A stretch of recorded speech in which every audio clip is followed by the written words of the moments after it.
All right, I think that's enough time, so we can go ahead and get started. Just so you know, this presentation is being recorded, and we'll be sending out the recording via an email after. And it also will be posted on our YouTube channel under NSU Halmos College of Arts and Sciences, so you can revisit it at any time or share it with others. We do have two members with me today. One is one of my staff members, Mr. Theodore Uwe. He's one of my assistant directors, as well as the department chair, Professor Reza, who we'll introduce in a little bit, but we can go ahead and get started as well. So as I mentioned, the dean of the college, we do like to introduce her as well, acknowledge the leadership and vision of our dean, Dr. Holly Lynn Baumgartner. She has been with us since 2021 and has led the Halmos College of Arts and Sciences with distinction, bringing a wealth of experience in academic leadership and a strong commitment to community-based research. Dr. Baumgartner is a widely published scholar, international presenter, and a passionate advocate for student success and engagement. Now, just to give you guys a brief overview, Halmos College of Arts and Sciences is a part of Nova Southeastern University, which was founded in 1964. And today we offer over 280 degree programs. NSU is one of only two private universities in Florida to receive the prestigious R1 research designation, which means we are recognized for producing high levels of research and doctoral degrees. We're also proud to be a Hispanic serving institute and hold a Carnegie classification for community engagement. Now, our main campus is located in Fort Lauderdale, Davie, which spans approximately 300 acres and is just under 25 miles north of downtown Miami. We also have several satellite and institutional locations, including campuses in Puerto Rico, Jamaica, and the Bahamas. This wide network really allows us to provide a rich and diverse learning environment. Now, some of the benefits of studying at NSU is access to our outstanding facilities. This includes things like our 5-story Alvin Sherman Library, that's one of the largest in Florida, the Don Taft University Center, which houses a 4,500-seat arena, the Wellness Center, creative art spaces, and other support for both academic and student life that you would get access to as a graduate student. This is not just limited to undergrad, so everybody would get access to these facilities for you, which is obviously a bonus. Now, our student benefits from a wide range of academic and research sources. Now, whether you're conducting independent research, collaborating with your faculty, or just simply looking for a quiet place to study, the infrastructure at NSU is designed to support you. From a variety of innovative labs to collaborative learning environments, we're really here to make sure that you can, thrive as a student, especially in the graduate spaces. Now, as I mentioned, we do have a variety of different campuses. The Halmos College of Arts and Sciences is really divided between two main campuses, which would be the main campus one on Fort Lauderdale, Davie, as well as the Oceanographic campus out in Dania Beach, Florida. We include a variety of different departments, which is actually 7 all told, even though one of them, which is mathematics, only has an undergraduate degree, but is biological sciences, chemistry, physics, communication, media, the arts, conflict resolution studies, humanities and politics, and then our marine and environmental sciences.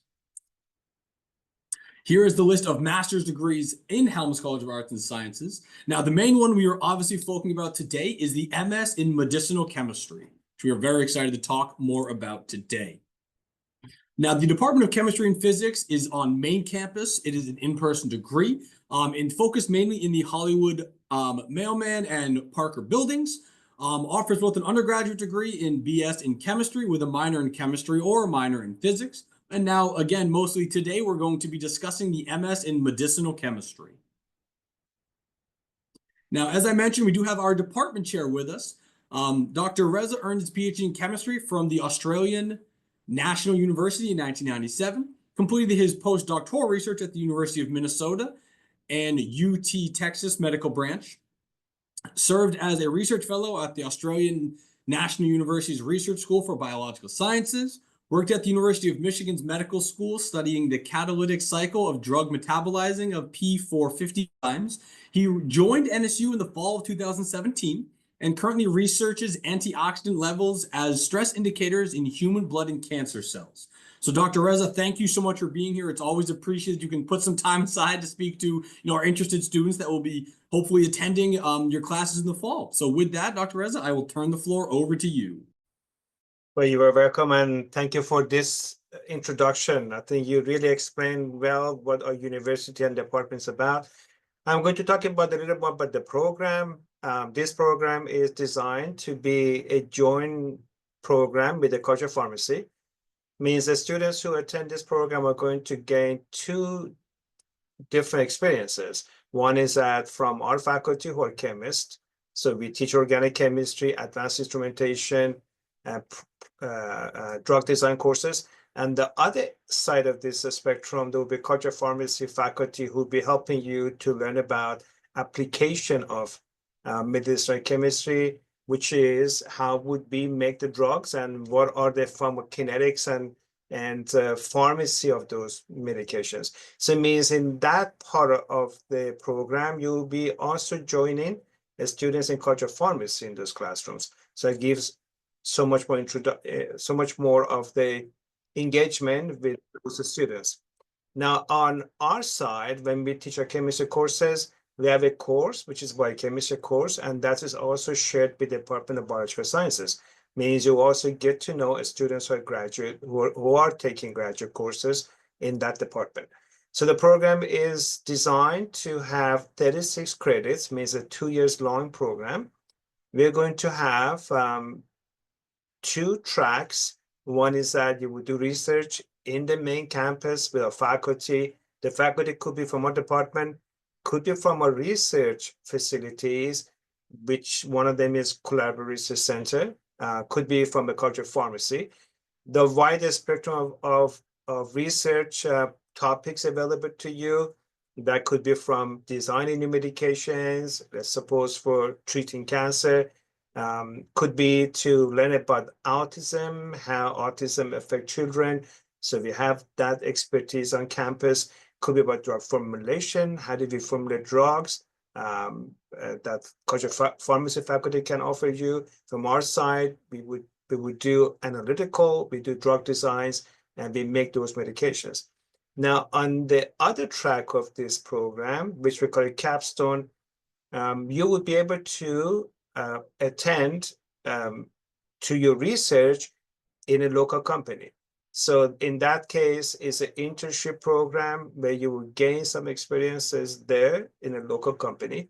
And that also provides you a different experience as more of an applied research when you're going to be there. In both cases, you get a master's degree in medicinal chemistry. In both cases, you're going to have a thesis that you're going to defend, and you're going to present that thesis at the end. So they're very similar, but the experience you're going to receive from the first track, which is research track, or the company track, would make it to be some unique. Now, in the process of building this program, we also give you another experience, which is teaching graduate teaching assistant opportunity. Now, in that case, you would learn how to do the classroom management. You would teach our undergrad chemistry courses. You'll be supervised by a faculty member who is going to help you to know how to teach, how to manage a classroom, how to grade. So it'll be an additional experience you're going to receive within this program. We also encourage you to attend conferences and present your data. And that's another element of this program which is a different dimensional training. So we hope that you would find our program to be interesting, and I hope that you will reach out to us to get more information. We're here to assist you in any form or shape you can. Thank you again for giving me this opportunity.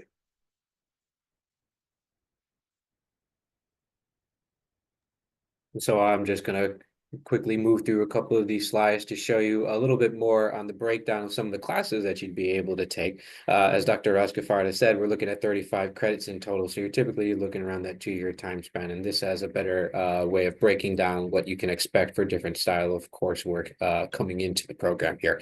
Our average classes are worth 3 credits each then. So you're going to be between 7 to 10 credits then a semester. Ooh, sorry. And as Dr. Asghafard already got to kind of encapsulate over here, some of the differences between your 2 tracks you're working between chemistry and pharmacy, of course. Later on, too, you get to hear from one of our current students, Xavier, who actually had the opportunity to go internationally for some of his work. And there he is. So a little bit about Xavier, in fact, and then I'll open the floor to him to add anything else that he'd like to. So he's actually second year in our MS Medicinal Chemistry program. He's going to be looking in actually having experiences in getting to teach general chemistry lab and his licensed pharmacy technician. So part of his experience in all this, he's gotten to be able to collaborate with our faculty from various colleges, not necessarily just our own Halmos College of Arts and Sciences. And that's one thing that we really love here at NSU is our ability to do research. If any of you have been following us in the news lately, we have just been reclassified as an R1 university. So we really have been pushing out a lot more of our research. And so you're going to see that as something that you'll come into here. Xavier, did you want to talk a little bit about what your research has been looking like? Hi, hello, yeah. Hi, so my name is Xavier, as I've been introduced. I apologize, I was a little late to the meeting. I was having trouble joining the Zoom, but yeah, my research is on identifying new compounds for the treatment of glioblastoma. On top of being novel compounds, also a more novel treatment, um, having them being attached to carbon dots as a nanocarrier to then target the glioblastoma specifically in the brain. So thank you so much, Xavier.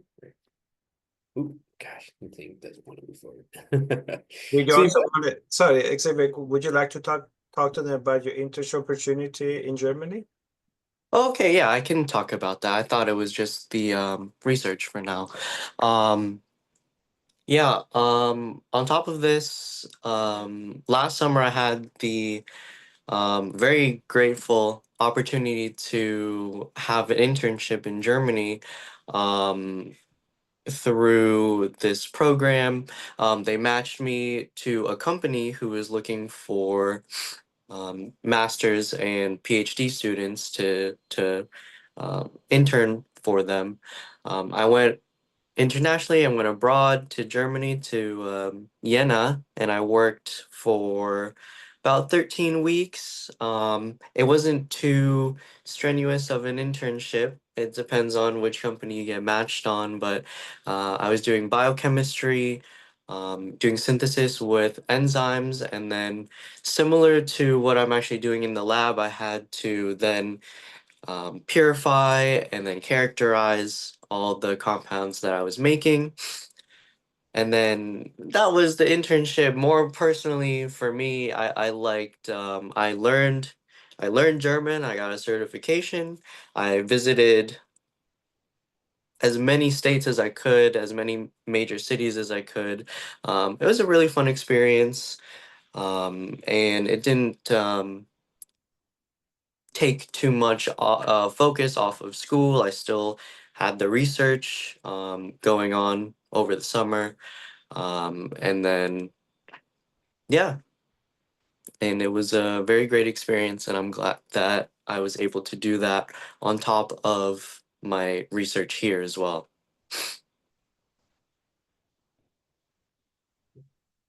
thanks so much for sharing, Xavier. Did you have any tips or tricks for students that would be coming into the program as they're taking their classes?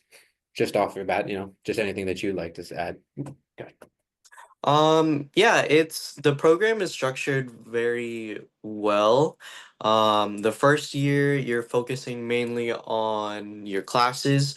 You don't necessarily have to do all the research in the first year. There is 3 credits in the second semester, I believe, where you start doing the research. Am I doing thinking of that correctly? But it's mostly the second year where you've completed all the core classes. There's only 2 or 3 more electives left, and then seminar. Um, Tips and tricks. Oh, and then you're focusing on the research more on the second year. Tips and tricks.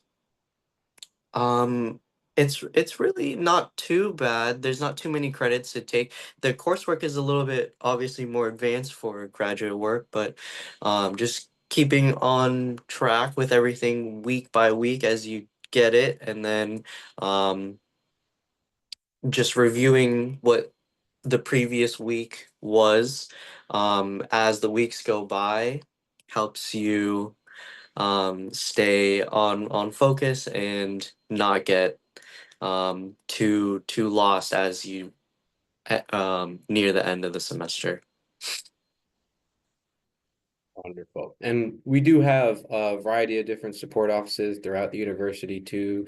If you ever need more support, like Brett was mentioning, we have tons of different areas across the main campus you'll get access to. We have student success offices, as well as areas for tutoring and testing if you need to have your own spaces. One thing that I wanted to let you all know, of course, is that on our side with admissions, you have tons of support. Some of you are already probably in contact with her, but our admissions contact for the MS Medicinal Chemistry program is Miss Megan Choi. But of course, anyone else that you see here on the slides can assist you. So myself, Brett, Farah, or Andrew, we're always all happy to help. If you do give a call into our general office line, you're usually going to come and talk to Andrew. Depending if it's a more general question, he might be able to answer you right away. Otherwise, he'll usually then connect you to Megan, myself, or Farah. So with that in mind, I wanted to be able to give you a little bit more information about Megan and how to contact her should you have questions. And then we'll also put our contact information in the chat later on towards the end here. So we're able to speak with, or excuse me, I should say, communicate with our students here, whether it be over the phone, email. We recently also got text messaging capabilities, and we also are more than happy to set up individual Zoom meetings if you'd prefer to do that too. And now, as you looking into our application deadline, so we accept students for the fall term only. So you're going to be looking at July 18th as the application deadline. And that's going to fall on a Friday. Typically, we do like to have our application deadlines on Friday so that you have the rest of that remaining work week to get in any sort of remaining materials for your application. The biggest thing that we want to make sure that you guys understand is that you're not in this alone. If you have any questions, whether it be about the application or any of the supplemental items during the whole process, we are there to assist you.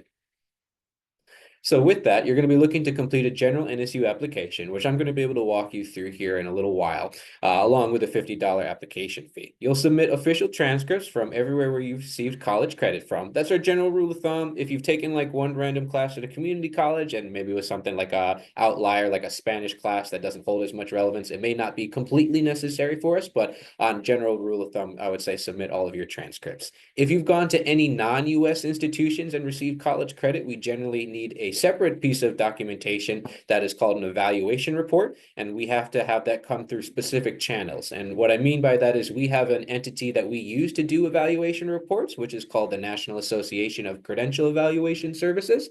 No, it's a little bit of a long title, more commonly referred to as NACES. So that's NACES.org. And any one of the member organizations under them are able to provide those evaluation reports. If we were to receive that report from any other outside organization that's not a NACES member, we can't use it for the review process. Then you'll also be able to upload a copy of your resume or curriculum vitae. You do have to submit the application first, though. So I'm going to kind of show you what that looks like in just a sec here to paint the picture. But if you don't submit the application and you click on a separate tab, you won't be able to upload your resume. So that's why you have to follow the submission process first. Now, for my non-native English speakers, there is a requirement to show proof of English language proficiency, but depending on your country of origin, we may be able to waive that. We do accept test scores from a variety of different proctor organizations, including the TOEFL, the IELTS, Cambridge, and even Duolingo. So if you have any questions about how you need to submit those scores, please reach out to the admissions office. Now, in terms of setting up your application account, the first portion you're going to go through is, of course, creating the general account. We want to make sure you're double checking all the information to make sure it's correct. We have the ability to change some of this information later on, but not all of it. So please double check it all. Big things, of course, is to make sure that you're using an email that you are frequently accessing and are able to check, which generally means try not to have it as a student email, or excuse me, school email. And that's just because at some points, the schools do remove your access. Not all of them do, I know. email, but many of them do. So we are going to be sending prevalent information to that email about your application, and may also send further information later on during your time here as a student. One other thing to keep in mind is if and when admitted, though, as long as you have access to your student email, you should be using that to contact any of your faculty. You may not be able to get a response because it is general security protocol that we have to use our NOVA emails to be able to send communications between students and staff. Additionally, we also use Canvas as our online course platform. Some of you may be familiar with that. If not, don't worry. We do have orientation hubs where you'll be able to get a lot more familiar with that and look at more information towards that end when you'd be coming in as a student. Now, as you move through the application, you're going to get a couple of different sections. So you're going to have like your biographic and contact information, which is generally self-explanatory. So it's usually just name, date of birth, address, that sort of thing. But more about what we want to make sure that you're looking into with this is when you submit documentation, it generally has a 24 to 48 hour period. So after initially submitting that NSU application, again, keep in mind that there is a little bit of processing time with that, but you should be able to start uploading documents afterwards. Now, to preface, you don't upload transcripts yourselves. You have to have your institution send those over to us or an appropriate third-party vendor. And we use ones like Parchment or the National Student Clearinghouse. If you're unsure if you can utilize the services of one of those vendors, check with us beforehand. For items like your resume, you are able to upload those directly on the application portal, but for transcripts and proof of English language proficiency, you will actually have to submit those through separate means. We must have those sent directly, say for transcripts from either, again, the registrar's office or an approved third-party vendor, or if it's your English test scores, it's usually by the proctor organization. Now, once everything is in for your application, generally we're looking between 7 to 10 business days for our review period. Depending on when you may be looking to submit that application during the year, could be a little bit longer. It really just depends on when you'd be coming in. You know, obviously we have our faculty that may be dealing with things during our larger break periods of spring break and winter break, so they're usually not available at those points. And then sometimes you do catch them during like exam weeks, depending on the time of the year. So if those come up, we do try to let you know if it's going to be an additional time period. If and once that decision is ready to come out, you'll be notified via email, and then you'll have your formal decision letter, and more steps will follow suit at that point. Now, if and when admitted to the program, the first step would be to pay your seat deposit. It's a $100 fee that's put directly towards your tuition costs, and you only pay that once. So if for any reason, like say you would be looking to start this coming fall, and that didn't look like a good time for you to start anymore, you are actually able to defer your admission to the following fall of 2026. And if you had paid the seat deposit, it follows that. So you're not going to have to pay that again. And it is, like I said, put directly towards your tuition costs. So you don't have to think of this necessarily like a separate fee. It's actually just like essentially a small little down payment towards your tuition costs. At which point then that fully activates your student account, which allows you to register for courses and access various student resources, including our SharkLink student portal. Now, at that point, then you'd want to come and meet with the program office to go over and discuss a plan of study, and then you'd be able to go and register for courses once it opens up. Usually for like our summer and fall terms, they're actually pretty close to each other, usually within like a week or two of those course registration periods opening up. So we usually see that right around this period towards the end of March and into April. But if you're looking to register for classes, say then for winter term later on, that usually opens a little bit closer to the October time period. Now, of course, the big questions is going to be, what does this look like for costs? Our average student being between that 7 to 10 credit range, you're going to be looking at a per credit rate of 1,496 per credit hour. So in total then for the program being 35 credits, you're looking just, rounding up at about 45,000 there. There's a couple of different fees that you're going to incur during your time as a student. Not very many are going to be a reoccurring basis. They're sometimes just one-time fees. One that is a reoccurring one is what's called our institutional fees, which is $1,800 for one academic year. But you want to look at this more on a semester-to-semester basis, especially in terms of your tuition costs, as that's how it's going to appear, say, on your student account. So we are $600 a semester for that institutional fee for full-time students. If you were to fall to part-time status, that would get reduced down to $300 instead, or $900 for the year. Now, since we're looking between that time span of about 2 years, and you're taking between 7 to 10 credits per semester, if you're looking on the smaller end on, say, the 7 credit side, you'll be looking at about a little over $10,000 in your tuition costs. As Dr. Rascafard was saying, though, you have opportunities to be a teaching assistant working with our chemistry classes, and we also have teaching assistantships with our biological sciences too that you can check out. These do have opportunities then to come with different forms of financial aid, which can be different scholarship amounts or an hourly wage. We also have a variety of different pay positions throughout the university, and if you had any interest in working for us full time, you would have the opportunity to then get the employee tuition discount pending a 6-month probationary period. And I'll touch upon some of the financial aid here a little bit more detail in just a sec here. But one other portion of this that I want you to take a look at, of course, is FAFSA. So FAFSA at graduate level, you're generally going to see less gift aid, such as grants, and more so going to see opportunities for educational loans, usually in the form of unsubsidized loans. Many U.S. citizens are able to qualify for the Graduate Plus loan, which can award up to $20,000 or so in financial aid. Now, of course, I know people don't want to have to take out loans, but it is good to know what you're able to afford through your FAFSA application. And if you are interested in doing federal work study, that is something that you would check off in your FAFSA application too. Especially at graduate level, you look at a better hourly wage because you are at a higher educational level. So many times you'll have opportunities to be, say, like lab assistants, lecturer assistants, or working with some of our other science departments for hourly based positions. We use a software program for our admitted students called JobX, where you'll get to see a lot of these, although they are generally tied to the calendar year. So many of them aren't available to apply for until we get closer, say, to the fall semester. With our Office of Financial Aid, which we actually more commonly refer to as our one-stop shop, it's going to be the space that you're going to come to for any questions relating to financial aid. Maybe it's the disbursement of your funds, or if you're not seeing that on your student account, they can assist more so with that. But if you had more specifics about, say, applying for certain types of scholarships or what the specifics of a position's financial aid contributions are, you're more than likely going to need to talk with that position's supervisor or whatever entity oversees that type of position. And we do have payment plans available. So we have our bursar's office that, of course, is going to be in contact with you regarding your tuition costs. If you're generally then looking with our fall semester, we usually want you to have a payment plan set up by August 1st. There's a couple of different deadlines depending on how you'd like to set that up. But you always want to keep this in mind if you're moving forward and trying to look into your tuition costs. They do work with you to try and break that down into more feasible based payments. So it's something that I always recommend all of our students to go and have a conversation with our bursars representatives about, because they can put it into a lot better terms. Now, with that, in terms of scholarships, we have 3 different scholarships that you can look into. We have institutional, college-wide, and department-specific. For the department-specific ones, as you could probably guess, you're going to be wanting to look under Department of Chemistry and Physics. So with these, some of these may be locked to certain points in the year. So you'll want to check with the intended point of contact that's listed for the scholarship. It's usually going to be either an email or a phone number. Most of the time, if it is the email, it's going to be the one you're seeing here on the slide, which is the HCAS scholarships at nova.edu email. This is a group email, so depending on which scholarship you're trying to inquire about, that individual will respond in kind. Now, when you're looking at the other 2 types of categories for our scholarships here, for college-wide, you just have to be a student enrolled here at the Halmos College of Arts and Sciences. So if you'd be in our MedChem program, of course you would be. And then for institutional, they have general criteria of being a student here at the university.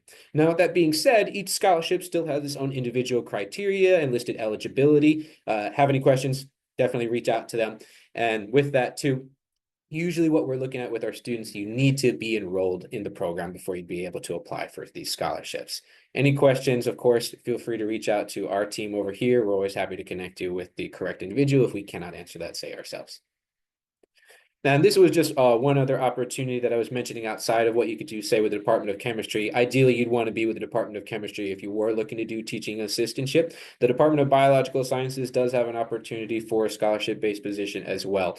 If you were to be looking into that, though, I would have you go and contact the department chair for that. But regardless, what you'd be looking at, as actually Dr. Asgafard was alluding to a little bit earlier too, is the fact that our departments want to be able to get our students out there. There's as much importance on having your academic experiences as well as getting your professional experiences. So in those cases, we want to get you out to these research conferences or other individual-based academia events so that you have that opportunity to, one, network with your fellow colleagues, as well as then express a lot more about what you've been doing here as a student.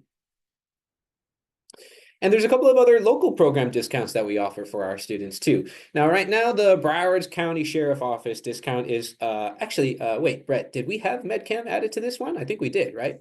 I believe we did, yes. Awesome. So in that case, then, if you would be a full-time employee of Broward County Sheriff Office, then you would have the opportunity to receive a 30% tuition discount off of your total costs. Now, the way that this works, there is some paperwork that you'd have to fill out, and we have to have a form of ID showing that you are still currently a Broward County Sheriff Office employee, and that would be redone on a year-to-year basis. But on the flip side of things, we also have what's called our MAP discount, or our Military Affairs Academic Program discount. This is for any of our members of the U.S. Armed Forces, or if you are a direct dependent or spouse therein, as long as you have also been honorably discharged, you'd have the opportunity to receive this discount. All that you would be required to submit is a copy of your DD-214 to our Veterans Resource Center for them to verify that you were in the armed forces, at which point then we would then allocate that discount to your student account, and that would be applied for every subsequent semester you're in the program. You only have to verify that once. The way that would work is you'd have to send that copy of your DD-214 over to I think he's working on his doctorate right now, Matthew Chenworth. He's our Military Affairs Senior Director with the Veterans Resource Center.